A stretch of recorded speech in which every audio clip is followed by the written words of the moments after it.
Time now for PFT on Yahoo Sports. Peter King, Mike Florio, the biggest stories in the National Football League, and one of the items that resonates coming out of one of the all-time great games in league history, Bills-Chiefs in the divisional round of the playoffs, overtime. Has the time come to dispense with the coin flip that results in a team getting possession and always choosing possession because more often than not, especially in today's high-powered offensive game with great quarterbacks, drive down the field, score a touchdown, advance to the next round. Peter, how would you change the overtime rule specifically in the postseason? Mike, I think the smartest thing to do is to absolutely, at minimum, guarantee each team one possession in overtime. I just think the coin flip has an inordinate bearing on the outcome of games, and not just on the outcome of games, but just on the way that each side basically strategizes going into an extra period. Because you could inject strategy in the extra period if, for instance, you said both teams will get one possession, and if the first team scores a touchdown and kicks the extra point, the second team that gets the ball, that if it scores a touchdown after the first team scores, the second team then is mandated to try for two. So that, because, Mike, I think the union would protest anything that makes games longer. We've seen that in the past. So I think the union's very happy if an overtime game ends after 4 or 5 minutes. It's fewer plays for the players to have to play. But I just think there has to be some way to make this more of a legitimate, fair game once you get to the extra period.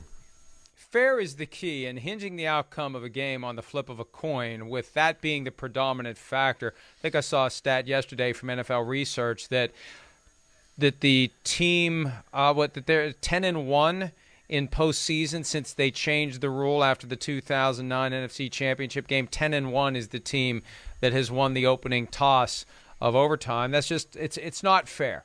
And the spot and choose proposal from the Ravens, it was actually something that Michael David Smith of PFT first proposed when he was with Football Outsiders in 2003. The Ravens acknowledged that when they dusted it off and presented it last year, the idea that one team picks where that first drive in overtime would begin and the other team picks whether to be on offense or defense. It reminds me, the first lesson I ever learned about sharing from Sesame Street, when you're splitting a cookie in half. One person breaks the cookie and the other person chooses which half of the cookie they're going to take. I kind of like the inherent fairness to that.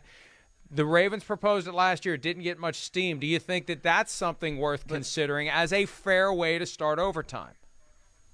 I don't see it, Mike, because just imagine you have come to overtime, to the start of overtime, like on Sunday, the Kansas City-Buffalo overtime period. Let's say you're the Buffalo Bills, and you propose, okay, we started at the 12-yard line.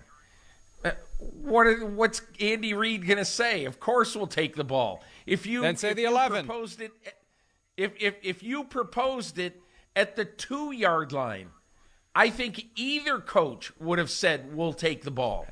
I mean, I said that yesterday. Even if it was the one, yeah, the Chiefs would have taken it. That's the problem. And, on the surface, I thought that was a really interesting proposal, and I liked it. But we saw the massive hole in that proposal on Sunday, that you could give either team the ball at whatever yard line, and either coach would say, I'll take the ball. So although it's interesting to say, okay, you start at the 1-yard line, you got to go 99 yards. I mean, we saw what happened at the end of that game. Both defenses were totally beat, and they weren't good enough to stop Allen and Mahomes anyway. So I don't think it works. I think what works is making the second team to possess the ball in overtime, to basically say to them, okay, if the first team scores a touchdown, kicks the extra point, you have to go for two. That means that what could happen there is that if you win the toss to start overtime, you might defer.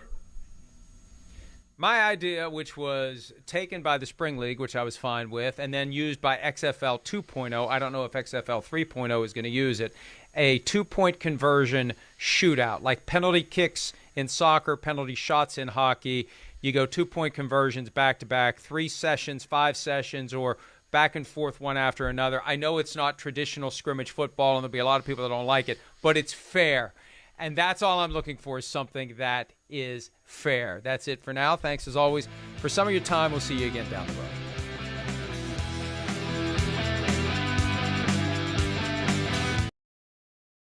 Hi, I'm Mike Tirico, and thanks for watching. Make sure to hit subscribe for the latest news and highlights from NBC Sports.